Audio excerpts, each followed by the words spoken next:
What's up, guys? Happy Tuesday. Welcome back to Eat, Train, Prosper. Today is episode 154. And we are calling this episode Our Current Goals in Training. So it's been some time since Bryan and I just kind of checked in and shared what some of our goals are and those sorts of things. And we know that from messages that we receive from some of the listeners and those sorts of things, that there's at least a moderate, interest in what we have personally going on with our own training and nutrition. So this is a little bit of maybe a quarter roundup sort of thing of what we're up to. As always, Bryan, can you kick us off with some of the updates for this episode, please? So I actually think we should just push updates into the episode because the updates are a large part of kind of what's going on with me and my goals and my training and all that sort of stuff. So I guess the only proper update I have would just be that Paragon strength cycle that I mentioned last week is starting on May 27th. So as I said last week, we always have two options during strength cycles now because about 30% of our members prefer not to do strength cycles. So we have a strength cycle option, and then we have a hypertrophy option that uses some kind of more strength-based movements. So it's one of the things I really think is important in training, at least to keep things novel for people who find that important. And there's certainly a type of person that needs a bit of novelty in their training every now and then, and to not always kind of be doing the same type of movements over and over. Is when you do a strength cycle, you inherently get different movements. You end up doing a little bit more barbell work. You end up doing kind of more of that like kind of low rep stuff where some of the machines in hypertrophy training are not conducive to doing strength type work on them. Some of them are not. And so one of the things we like to do with our strength cycles is even if people want to do hypertrophy, they can go ahead and use the hack squats and the leg press and stuff like that. Or you can do hypertrophy rep ranges, but use more strength-based movements. And so in our programming, that's one of the things we try to encourage. It's not necessary. We provide options. But if you're doing a strength cycle, that's novelty in itself. If you're doing a hypertrophy cycle with some different movements, there's also some novelty. So yeah, we just try to create a strength cycle that caters to as many people as possible to get the best results that we can in what is a 6 or 7 week strength cycle. So it's not a huge part of our year, but when they come around, it's always fun. People get to post their PRs and stuff like that and show that, hey, hypertrophy training actually does translate to strength. And so that's one of the things I see all the time is people are like, well, how am I supposed to get stronger at deadlift so I don't deadlift? And I'm like, just trust the process, keep doing your RDLs, and then voila, we get to the strength cycle and people are PRing their deadlift. So hypertrophy is great for strength. Strength has some benefits for hypertrophy. And I think that if you were to embark on our strength cycle here at Paragon starting May 27th, you can experience kind of some of the ways that I program that and some of the things that you might get out of it. Beyond that, really most of my updates here are going to be encapsulated in my training and my goals right now. So do you have any updates before we kind of jump into your situation as well, Aaron? I do, actually. And we always make this joke about how we're very poor at marketing on this podcast that we put out. And like once every other month, we kind of remember. We have been, I know I've talked about this on the podcast before, a project that I have with Jackson Pias called the Online Coaching Upgrade. We've been making some revisions and things in the background to make it a just much more conducive model for the coaches who are interested. So we've evergreened the course and platform, and you can join it at any time, which just works out a lot better for people who may not be able to join in how we had previously set it up of like we launch it 4 times per year. So that's open. You can join anytime. We actually also significantly reduced the cost. There is no better value to cost course on the market that provides what we do. And we are very, very confident in that statement. So if you are a coach out there who's looking to turn your kind of burgeoning nutrition coaching business into a professional operation, I would like to learn from 2 people who do it professionally at a high level scale with high integrity that consistently deliver quality results, have a look at the Online Coaching Upgrade. If you have any questions, you can ask me on Instagram or email onlinecoachingupgrade@gmail.com, or just visit the website onlinecoachingupgrade.com, and everything that is in the course is explicitly laid out on that website for you. Very cool. That's awesome, man. Yeah, it's been a fun project, especially now that it's like built. We built it pretty much over the last almost 2 years at this point, which is kind of wild to say. But it's up. We put a very, very solid amount of coaches through it last year, made some improvements, released a training program builder for it this year, which was like a massive, massive improvement to it. I'm very, very stoked about what we have together there. Again, at the price point and the coaches that have come through it and the feedback we've gotten. It's just a very good, like feel good business that we have. Yeah, I've heard nothing but positive comments from people about it. And I can't believe that it's been 2 years. That's wild. I mean, just to think that time goes that quickly. Dude, 2 years. I think it was July that we kind of hatched the idea. So, and then started building it, in the background, but about a year and a half since we launched. Very cool. And then when is the plan still for the gym in Bali to go active in the summer of 25? Oh fucking hell, will I be upset if that's when it goes live? We're just at the mercy of the construction, and you just don't know. They give you an estimate, but it's never accurate, and it's just different how things are done, and things are progressing. We just have a cool milestone, like the walls are going in now on the second floor, which is like really, really cool. But I just have no idea, right? We're hoping by the end of the year, but potentially that could be like March or something like that. I just really can't say a date until we're actually significantly closer. But what I'm selfishly very, very excited for is once the floor is in on the upper floor, on the upper level, because the gym is on the second story. Once the floor is in, and about, I think July-ish, we'll start getting some of our equipment shipments. So once we can like have a private training gym, that's what I'm excited for. Like, admittedly, selfishly, but can go there and like train and just have it like private gym style with like friends that we invite or whatever. That's what I'm most excited Very cool. for. What's on the first floor?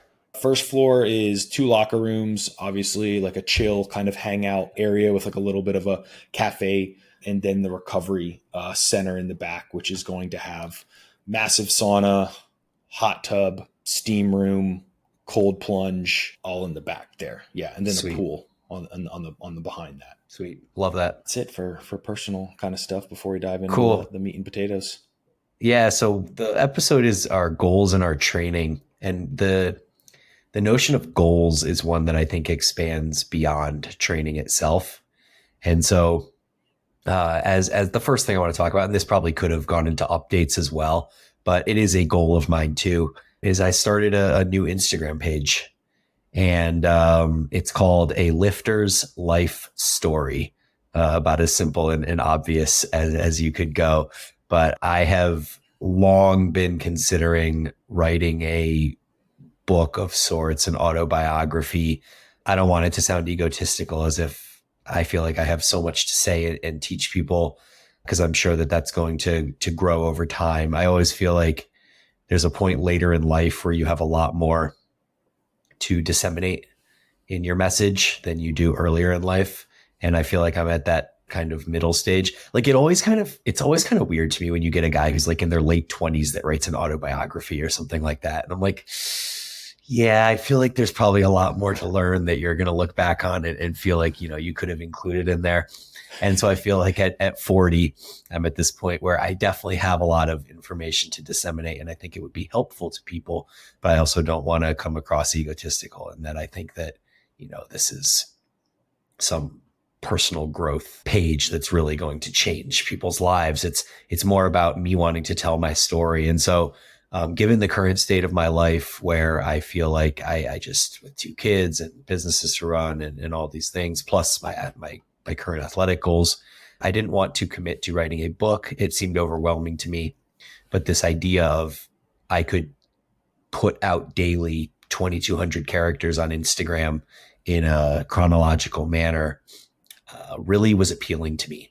And so I knew all I had to really do was just sit down and write 2,200 characters to start the project. And that's what I did last week. So the idea is that I want to take everybody through my entire journey of starting training when I was 15 years old, and eventually all the way up through the current time, and kind of weave in all of the lessons that I've learned, both about training and nutrition and things like that, but also the way that I've grown personally as a result of my experiences with training and nutrition and just general age, right? And so the first 4 posts are up there as of right now. I'll be doing a 5th one this morning. So far in the first 4 posts, I've only covered my first year and a half or 2 of training, how I got my start in training through, like, I have a whole post covering my first summer where I got inspired to begin training, but I hadn't actually started training yet. I have a post about this fight that I was in ninth grade that really was the ultimate catalyst for getting me into training, along with trying to get bigger for basketball and stuff like that. Then I have a post about what my first training routine was actually like, the group of people that I found online, back in 1998-ish, when I was a year into training. The internet was just getting started, and I stumbled across a really helpful and productive forum online called Hard Gainer, which I'll touch on in a second, because I think the fact that it's called Hard Gainer is interesting given the current state of research on hard gainers. And then I have a new post planned for today that I'm going to write about a year after I stuck to the hard gainer routine, and then I started program hopping, and kind of some of the lessons of program hopping and how detrimental it can be, but also that novelty piece, man, especially when you're young, and the idea of the shiny object, and you're a year into training and you don't really know what works, but you see all these different things and all these proclamations of what's successful. And so I'm actually really excited about this project. It seems that some people are interested as well. Decent amount of comments and response on Instagram. So I'm just excited to kind of continue doing that. And go ahead, Aaron. I'm very surprised, I would say in a very positive way, that you can remember in like specifics about these things. And this is something I don't remember if I've ever said it to you before, but as you're talking about this, I'm like looking back on, my life of training, which is, I don't know, like 5 or 6 years shorter than yours. And I just can't remember.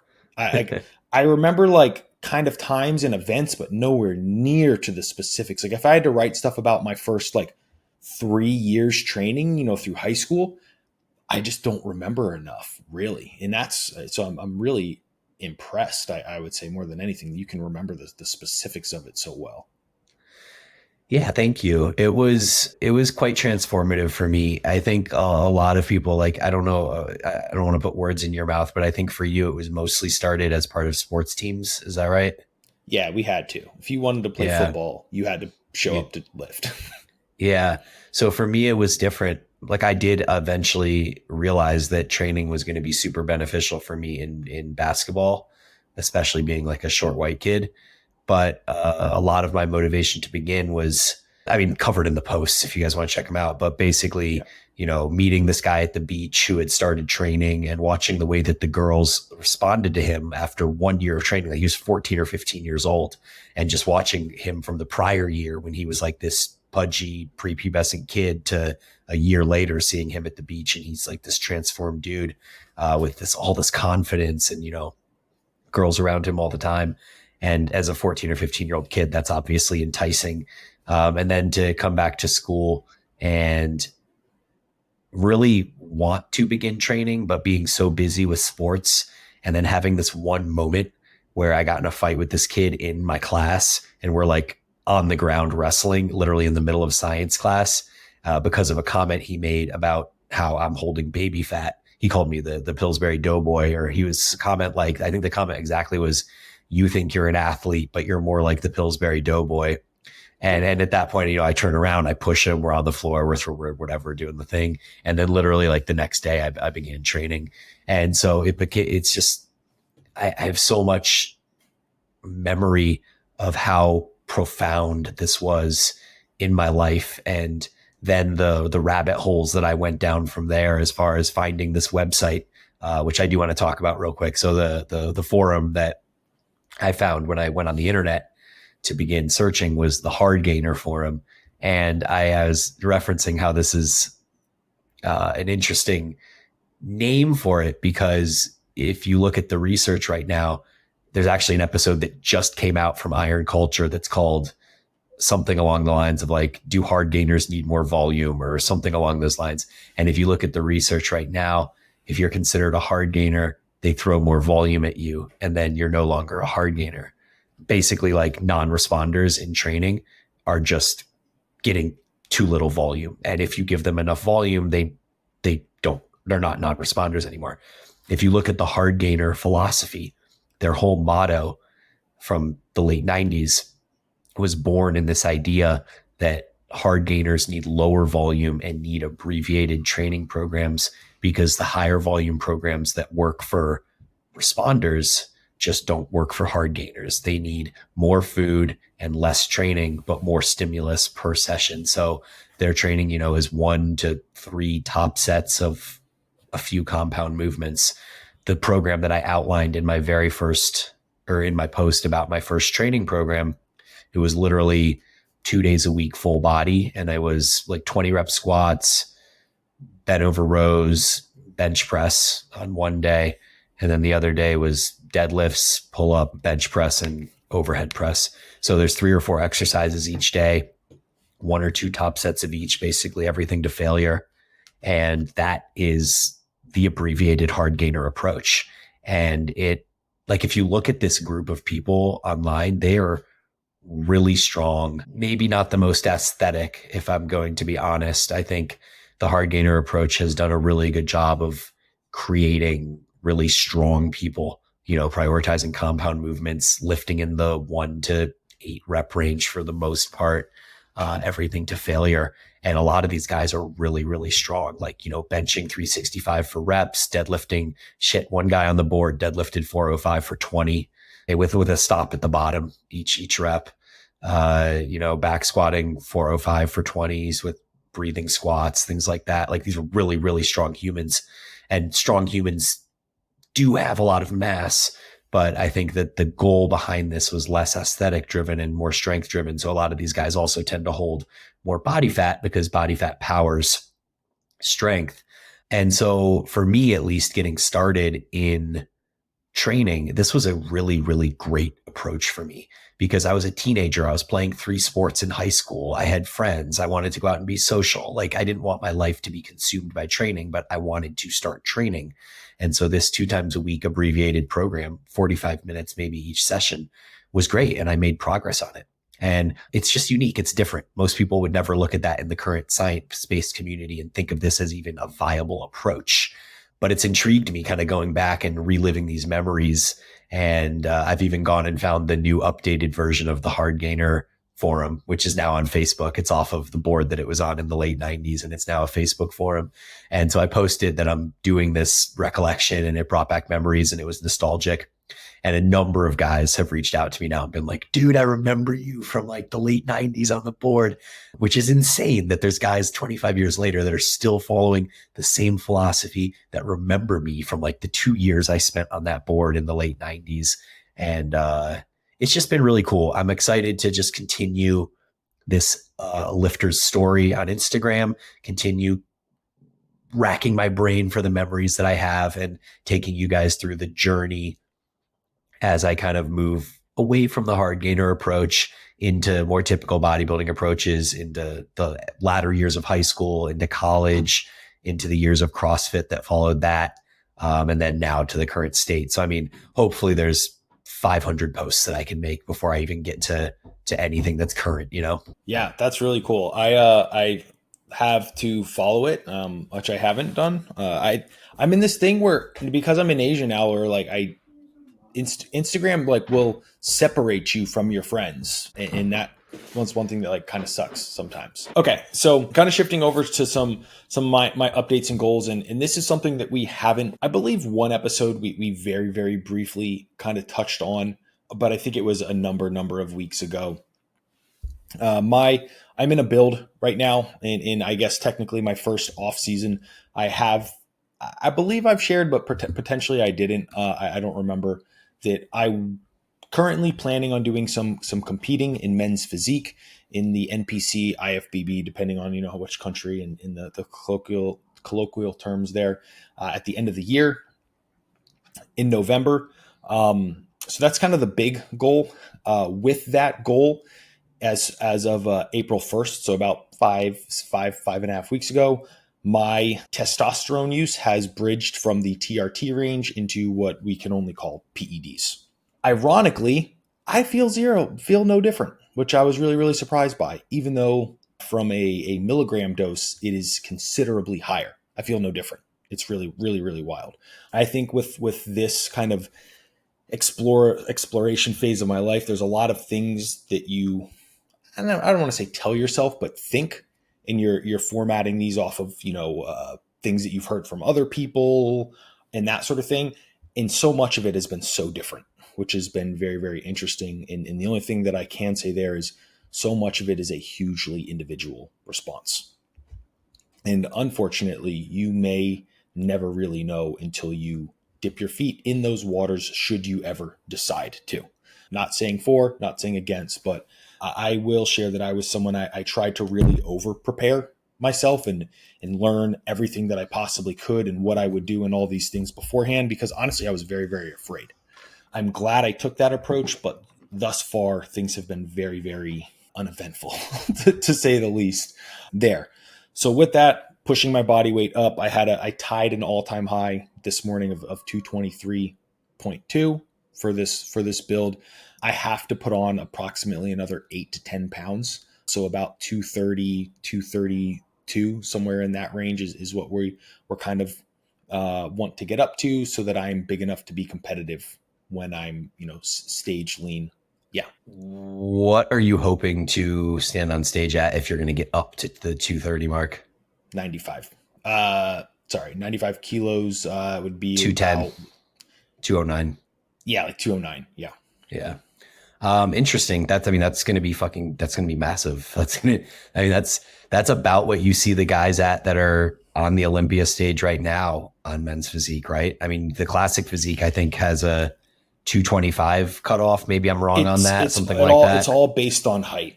On height. So, and the thing that's really wild is how much things change. And obviously in the States, it's based off like inches and stuff. And then overseas, it's centimeters. But going from like 5'11", I believe, to like about 6 foot, or maybe like 6.5 sort of thing, you get an extra like 3.5 kilos. It's like, it's absurd, the difference. It's quite substantial, if you're on that like kind of cusp. And I've never been measured in centimeters, so I don't really know where I'm at. I'll obviously go take the time and figure it out, but that's a pretty considerable kind of delta. Yeah. So what's the top of the range then? Is that 209, like the top of the range that you think you're allowed to have? It might be slightly higher. Okay. Yeah. It might be like a 96.8 or something like that. Okay, cool. But that's making a lot of assumptions, right? It's my first year, first off season sort of thing. Who knows? I may end up realistically in the like low 90s. We'll see how things transpire. A lot becomes uncovered once you're in, contest prep sort of thing. For sure. Yeah. So when you say you went up to PEDs, is that just increasing the TRT dose, or are you taking other substances as well? There's a second compound in now as well. And that is mostly in as a means to control the side effects, which is pretty much high estrogen from testosterone. Like you kind of reach a point where testosterone, we get aromatization into estrogen, and then you get, I guess, what we could call like 5-alpha reducing into dihydrogen. If you keep turning the testosterone up, like your estrogen effectively becomes too high. That's where gyno happens, and different side effects of that. There are other compounds that are typically like, Masteron, Primobolan, or Equipoise are the most common ones. They aromatize at a reduced rate and can act as a pseudo kind of estrogen control, because they're binding to those receptors, they're binding to the androgen receptors that would compete with the testosterone, so the testosterone cannot cascade into that aromatization. So it's a way that you can like push things up, but without having to bring in like AIs and different things like that I feel like this is it was Manny Ramirez he got in trouble or suspected for PED use, not because they caught him with PEDs, because they caught him with an estrogen blocker that's used by people that use PEDs or something like that. It might be Potentially. similar. Yeah. Yeah. Yeah. So that's been, I guess, like the biggest update. And the thing that's really wild is, I was probably like 216 ish when I stopped, when I was done just with the straight 150 milligrams per week of the TRT. And I'm up, 8 pounds off of that, but there's a noticeable amount of body fat increase as well. And I haven't, strength numbers are not like, maybe statistically significant, but not like 20 extra pounds. It might be like 5 Mm-hmm. or something like Right. that. So it's Yeah. So been that, interesting. yeah, I think one of the most interesting things about that is that it's a demonstration of how hypertrophy doesn't always need to be accompanied by these massive strength gains. And this has been kind of a point of contention in the space for a while, is that, hey, if you're not getting stronger, you're not getting bigger type thing. And I think that we've seen now over the years, over and over, that that's just not the case. And it's even more not the case when it comes to things like PED use or super physiological levels of testosterone. But I think it even expands out to people that are naturals like myself or Dave McConey or whatever. Like he and I have discussed how back in college, we used to be benching the 110s for like incline benching the 110s for 8 to 10 reps or whatever. And now I can barely even do the hundreds for 6 on an incline bench, which is a significant loss. But I think that what goes under the radar is the way that you perform the movement. And so much of that is, it's like when you talk about hypertrophy, it's not just how much weight are you moving from point A to point B, it's what kind of stimulus are you getting to the muscle throughout that rep. And so in your case too, like you could just be like, you've talked about how you're now getting like more stimulus to the muscle, that the cramps that you're getting in your legs when you're doing a leg extension or a hack squat are so much more severe than what you were getting before, that even if you're not using more weight, it's obvious that you're creating more stimulus to that muscle. And that's partially starting to drive that hypertrophy. So yeah, I find that very interesting and something I'm personally very curious about as well.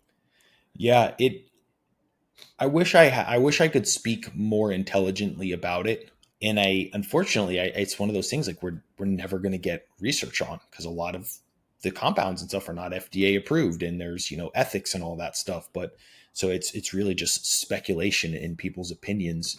But it's like very, very, very rarely would I ever have like a chest cramp or something like that post training before. I'd say it happens 80% of the time. I'm like in the shower after training, I go to reach for something and like my pec just locks up on me. And it's, Yeah. it's very unpleasant. I do not like it whatsoever, but it's like my nutrition's the same. My hydration's the same. Like a lot of these things, you're just able to, I think like you're just able to dig the hole deeper with training, Yeah. with equal amounts of like mental effort, et cetera, et cetera. It's like the response on the body is just more profound. Mhm. How's your soreness in the days that follow compared to where it was prior? Another thing that I'd say, in my experience, right, one of the greatest lies, like when you're on PEDs, you recover like crazy. I have never been so fucking sore, like collectively sore. Like post back day, my lats and upper back, like it's tangibly sore. I get very, Yeah. very sore. I am currently, not this week because I had to move some things around, but typically my first pull session is Monday. My second one is Friday. I am not 100% recovered on Friday when I start that session. I've had to move things Wow. around and I like warm up, really, really long. I might, for my first exercise, I might do like 6 warm up sets, because that's what it Yeah. takes to kind of get everything to a point where I feel like I can perform. I'm just sore. And Hmm. I'm doing the same exercises, like I said, I'm training to failure, but it's just like what you can, I don't know what it is. I don't know if it's, you can contract the muscle harder or what, but I'm able to induce significantly more soreness. And this is with food, the highest it's ever been, in these Right. sorts of things. My sleep is some of the best it's ever been. But I still have this like, pretty profound soreness on most training sessions. So your back, which are, the muscles that we've discussed in the past that don't really get sore that much are getting slaughtered as well. Oh yeah, Yeah. lats, traps. Yeah. And then, so I do think the traps actually are subject to soreness because they can be trained at longer muscle lengths and more stretched than you can get with the lats and with some of the other muscles of the upper back. But interesting, that is interesting for sure. What about total training volume from pre TRT to current? It's lower. That's interesting, but doesn't surprise me. Training volume is significantly lower than when we were in Bali camp at the end of last year. I would say maybe about 25% lower, if not more. But that was kind of intentional because I was what I would consider to be intelligent in, hey, I have this brand new stimulus that's going to help me achieve growth. And I kind of look at, okay, we have PEDs in a pillar of things to apply a stimulus. So we have training and we have nutrition. I have this massive new introduction of the PEDs. I'm going to pull down training so that I can use that as a tool when this new stimulus starts to plateau a little bit. So that was kind of my thought. Let me bring down my training because I know I'm going to grow regardless. And then I can scale that up when I need to. And I haven't needed to yet. And things are, I'm up a considerable amount of weight from when I started. Yeah, for sure. I mean, I can just tell from seeing you on the screen that you've put on mass. I don't even need to see you, with your shirt off on Instagram or anything like that. So are your sessions, your training sessions with 25% less volume, are they a similar length or how is that playing out? No, only leg day takes me a little over 2 hours. Everything else is about an hour and 45 to 2 hours. One session is about an hour and a half.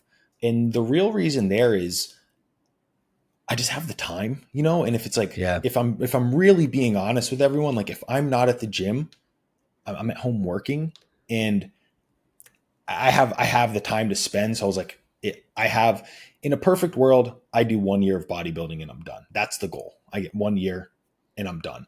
So I'm trying to really put all my marbles into this year. And I don't want to, cap my training earlier or anything like that because of that. So I'm doing more than is potentially necessary to try and, grow as much as I can in this year for that reason specifically. Because people talk about longevity in bodybuilding.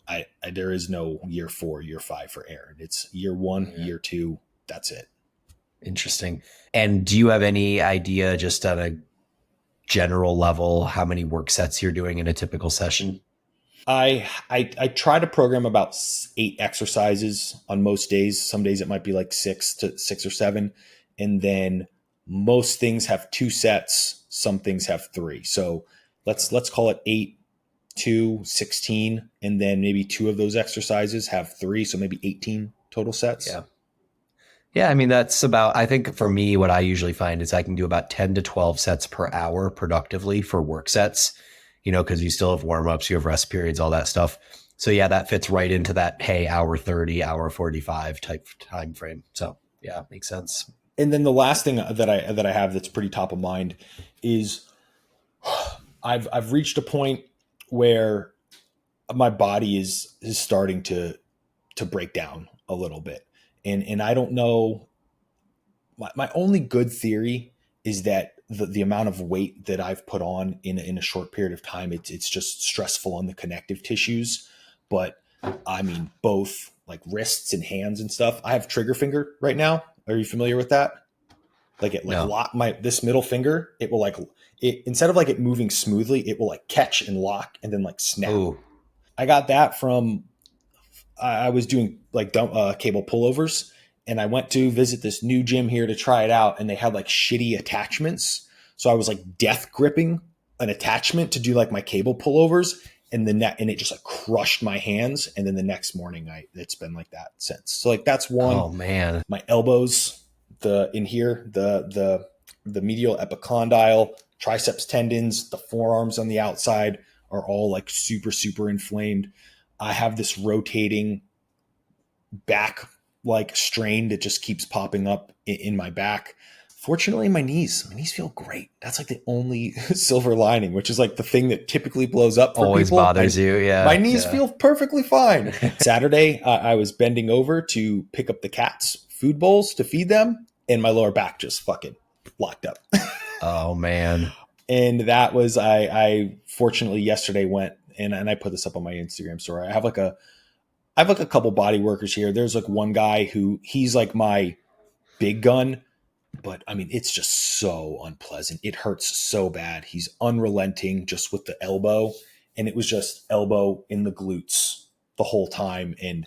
But I mean, I would say it's like 70% better. And then I'll go see him again at the end of the week and I should be fine. But things like that are just kind of popping up. And I think like my body's just pretty beat up, but I haven't brought in any of the like ancillaries to help because of some travel and stuff. So once I get back from my last trip of travel, I'll bring in like the Wolverine, peptide protocol, BPC 157 and TB 500. And I'm hoping that will kind of get them back into a good spot. I've significantly reduced my bicep and tricep training because that was just killing me. It was almost unbearable to train them. So I've effectively you have strong. Those are strong muscle groups for you anyway. Yeah, and it was one of the things that they blew up with just training them like a very normal to low amount of volume. So another thing that I guess I'll kind of wrap up with some of my higher level thoughts. This was more of a story I probably told myself that like, hey, once the testosterone's in and stuff, like we're finally going to get that balanced physique. The quads are going to blow up. You know what I mean? It's not what happened. Yeah. Now my strengths and weaknesses are just further exacerbated by more size. Like my arms literally blew up and I don't even care to train them. I literally trained them from like a principle standpoint. My adductors are just eating my fucking shorts, but my VMOs are still pretty much the same size. And then like chest grew significantly. My arms are still bigger than my shoulders, which is like very not common for like, PED use. And that's just how things go. So I was wrong in that assumption for sure. Interesting. I wonder if there's anything you could do with training to emphasize the legs more, like by adding another leg day that's entirely short overloaded or something like that, so that maybe it doesn't cause as much soreness in subsequent days, or I don't know. And I agree with that. And this is a conversation I was having with Jackson just the other day. I have my kind of principles of training, and these are a lot of the things that you and I talk about on the podcast and stuff. However, I've now, effectively entered this sport where I need to train to an ideal of a division, right? And the unfortunate reality is legs play quite a small role in that. And my legs are already big enough and developed enough for men's physique. And it's an opportunity cost on where I could be placing that additional volume on the things that I still need to improve upon. So that's a hard pill to swallow that I have not enjoyed, but that's the reality of competing in like a division with specific requirements per se. Well, that leads me to another question, which is that, your legs, if you want to call them a weakness, which I guess if you look at your physique as a whole, your legs are in theory your weakness. If they're big enough for men's physique already, like what the fuck else do you need to bring up? Like your upper body you have great proportions. Your waist is small. Your shoulders are broad. Your arms are huge. Your chest is developed. Your back is solid. I mean, if there's anything that you would need to bring up, I guess it would be back. But like, how do you see your physique and your weak points right now?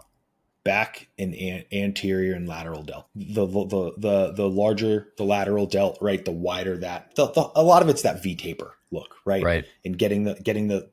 I'm fortunate I have very, very broad shoulders and pretty much like straight across clavicles, but adding that more like lateral delt there.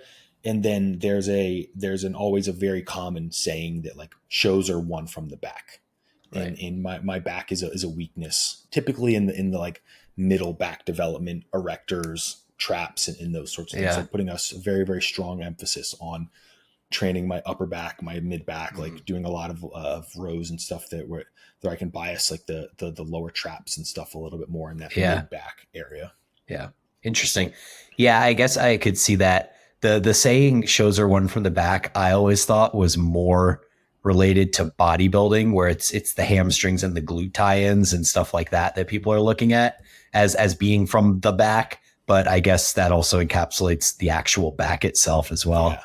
Like if you look at the most recent Olympia of last year, and I know it's kind of silly to compare myself anything to the Olympia, which I'm not really trying to.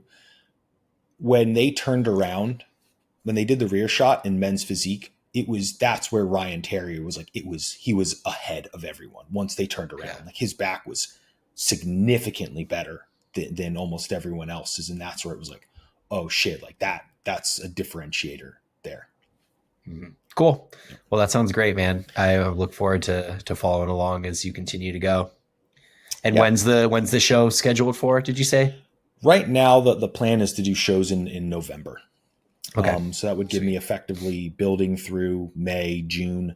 I think I'd have to start prep like the very, very end of July or potentially very early August. Yeah. So that gives you a little less than 4 months to drop 20 plus pounds. Things move faster and it's a different game. There's all sorts of different, whatever. Yeah. Are you going to be taking like Clen and other things like that to help shred up? I would imagine, but I don't really know, and we'll see how things go. Like, fortunately, losing weight's always been very easy for me. My body just, like, for example, this week I was in Melbourne. I don't know if I talked about this, even with me trying to eat a bunch and stuff, just from all the extra steps, like I just pissed off body weight day over day when I was there. Yeah.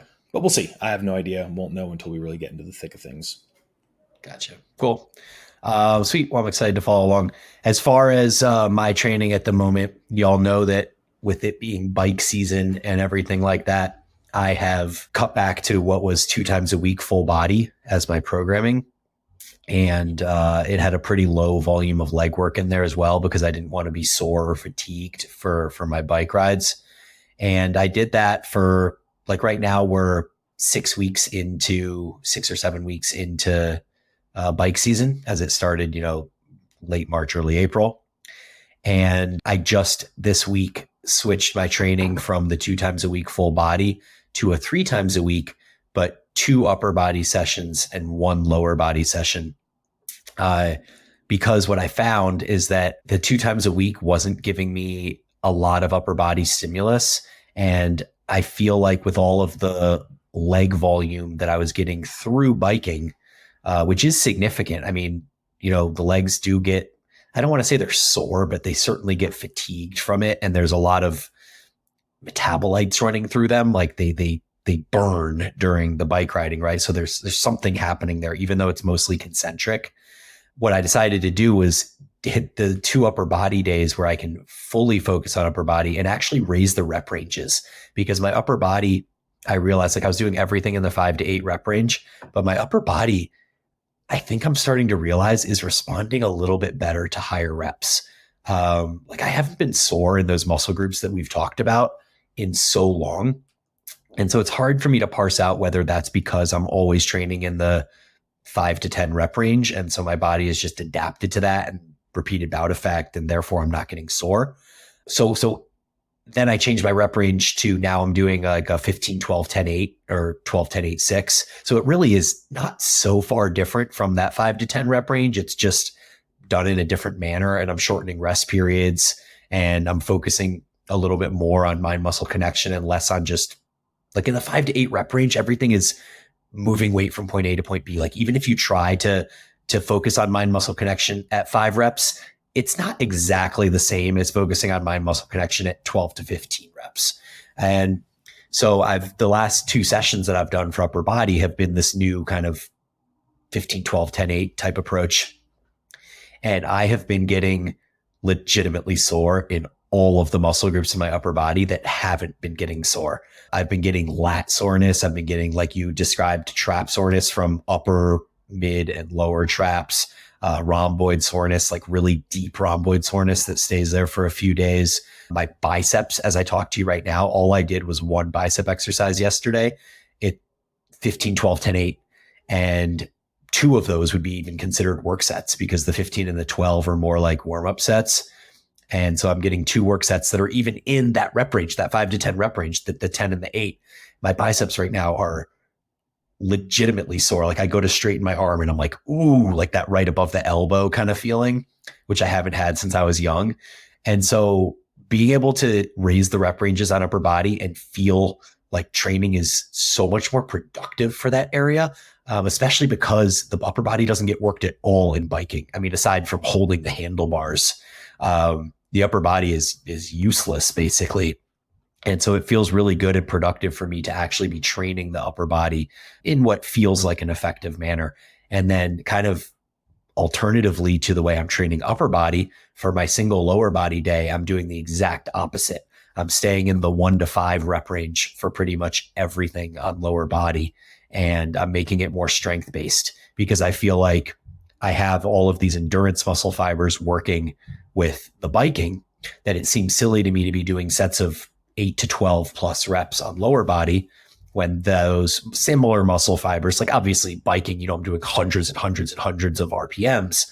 So it's a bit of a different stimulus, but I wanted it to be as different as possible. So now I have sets of 1 to 3, like back squats on pendulum squats. I'm doing sets of 5 on leg curls, single leg RDLs. What you got, bud? How has the back squatting been? I saw a couple stories of that. How has that been reintroducing? Yeah, I've only done 2 back squat sessions since I made this change. And the first one was 315 for doubles. And that felt really heavy on my back. And then I did 325 for doubles the next week. And that also felt really heavy on my back. So it's what's interesting is it's less strenuous on my legs once I actually like brace and squat.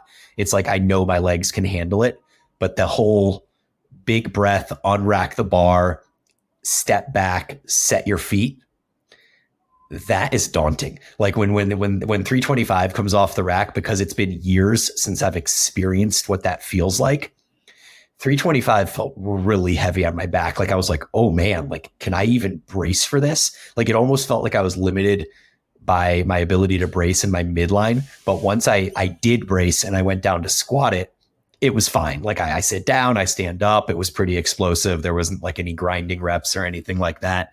So the back squat is just one of those weird mindfuck ones where I think that ability to brace against heavy loads in your midline is kind of like a learned skill, or at least it's an adaptation that I think it will begin to feel lighter and lighter. But I was so unprepared for how heavy that was going to feel on my back the first time that I could not believe. Like I went from 225 to 315. I maybe should have done a 275 in the middle.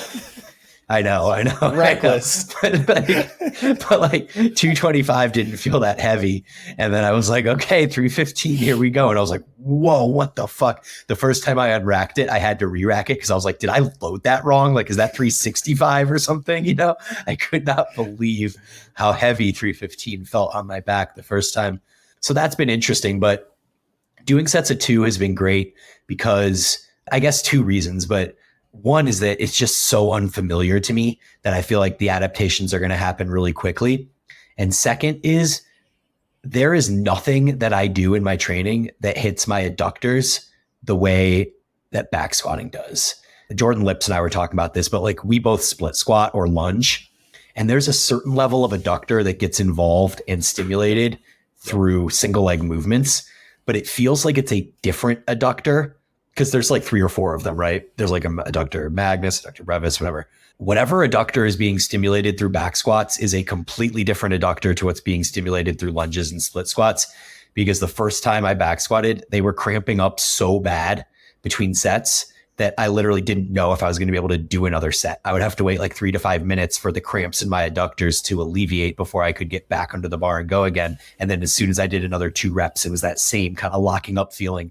And then they were sore for like 3 or 4 days after that as well. And that's from doing like 3 sets of 2. So that's been cool. The pendulum was interesting. I tested my 1 rep max on the pendulum the other day just to kind of set a baseline of where that would be. And it's funny how that one has such a breaking point. So I put my pendulum is very heavy. So it's It's different than like an Atlantis pendulum or whatever, which has a counterweight already built into it.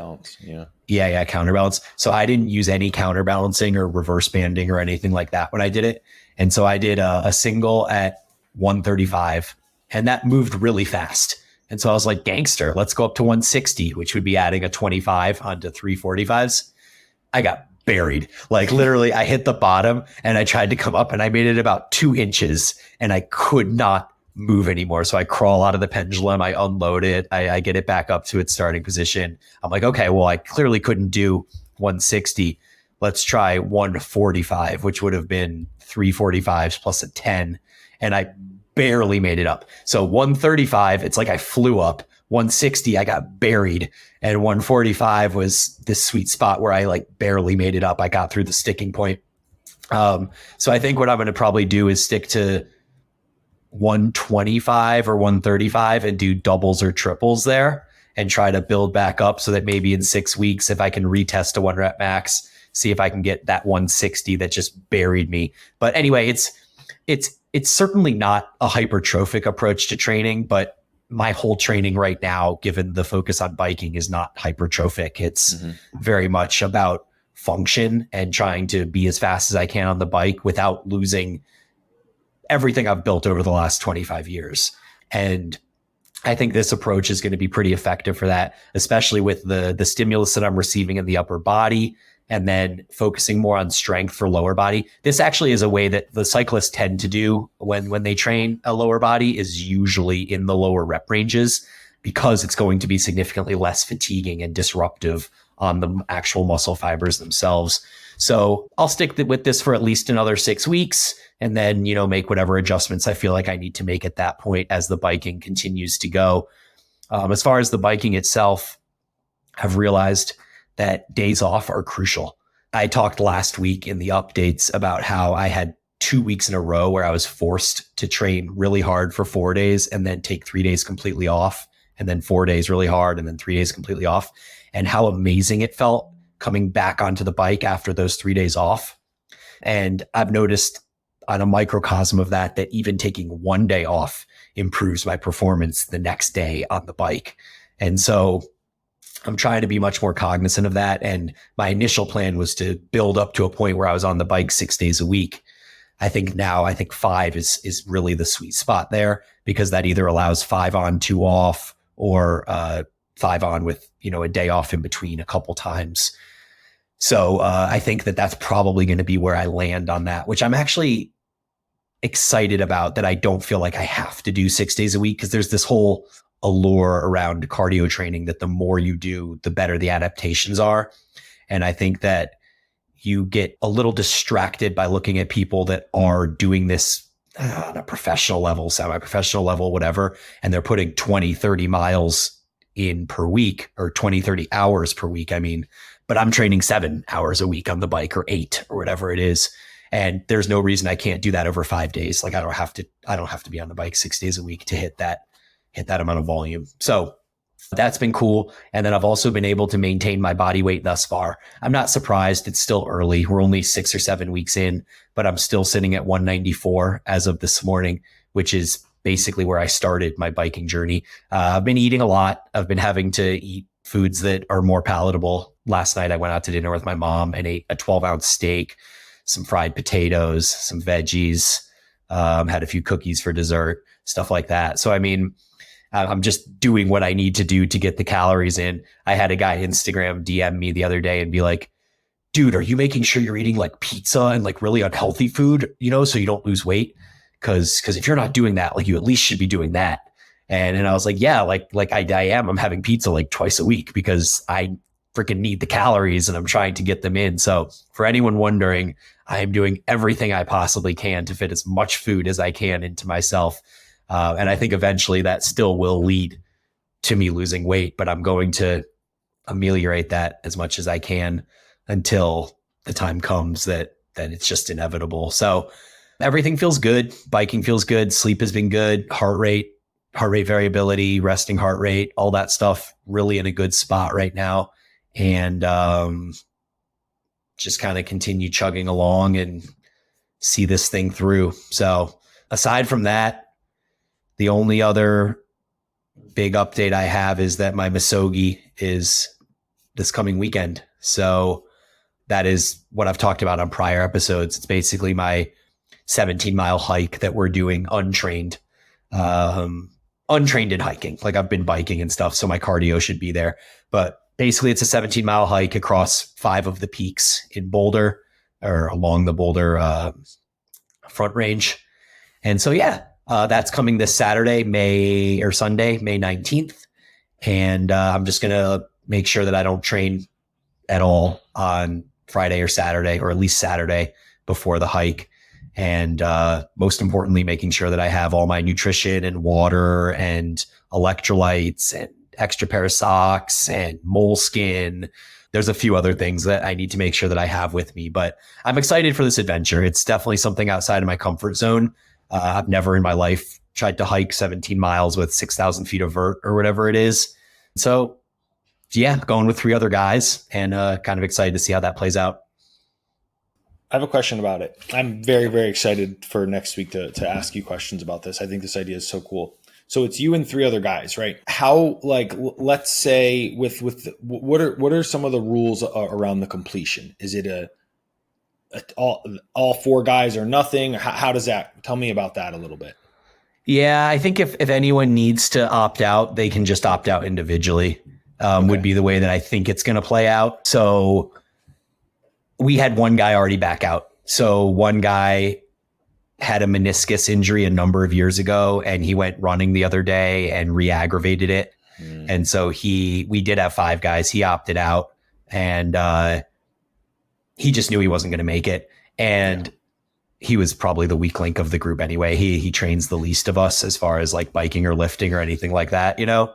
And so having like, he would have been the one that I would have projected may not have made it the whole way anyways. But the other 3 guys that are doing it are, one of them's a savage biker. Like he's way better biker than I am. And the other 2 are guys that I went to Fruta to do the mountain biking trip with a couple weeks ago. And so they hike, they bike, they run, they do, you know, enough cardiovascular work that they should be fine. The thing I'm the most worried about still for me or any of us is the feet. I think I have been like really torn on whether I'm going to wear my no drop, or what do you call them? No lift, zero shoes, zero drop. Zero drop shoes, or whether I want to wear hiking boots, because the zero drop shoes, the negative is that you're going to feel every single rock that you step on, every root and rock, you're going to feel it on your foot. But they're the shoes that I walk around in and work out in every day. So I know that they fit my foot really well and they feel good. Alternatively, I have the hiking boots, which I don't wear every day. In fact, I never wear them. And I don't know how my feet are going to handle that over the course of, we're projecting this to be 10 hours of hiking. Yeah. So I think what I'm going to do is start in the hiking boots, but bring the no drop shoes in my backpack and a number of pairs of socks and stuff like that. So that if I start to feel any sort of rubbing or anything, I can preempt that and just change shoes and socks right then, maybe put a Band-Aid on, something like that, and just kind of keep chugging along. So if it's anything, I think it's going to be feet, but we'll see. Yeah, that was going to be my recommendation, is take both. The extra weight is fine. But I mean, I've foolishly been out on a long hike in the wrong pair of shoes. And I mean, it becomes hell, absolute hell. Yeah. So yeah. Cool. I'm so excited about next week to hear about how that goes. Yeah. And I guess we'll push the Instagram Q&A that we were going to do this week. We'll push it to next week and make sure that we get some good questions in from people. Definitely. Anything else on this one, Bryan? I think it's about time to go do some dad duties that I can see. Yeah, I see my daughter behind us. Say, Viv, say hi. Yeah. So we will catch you guys next week, and look forward to another awesome episode of some questions and answers.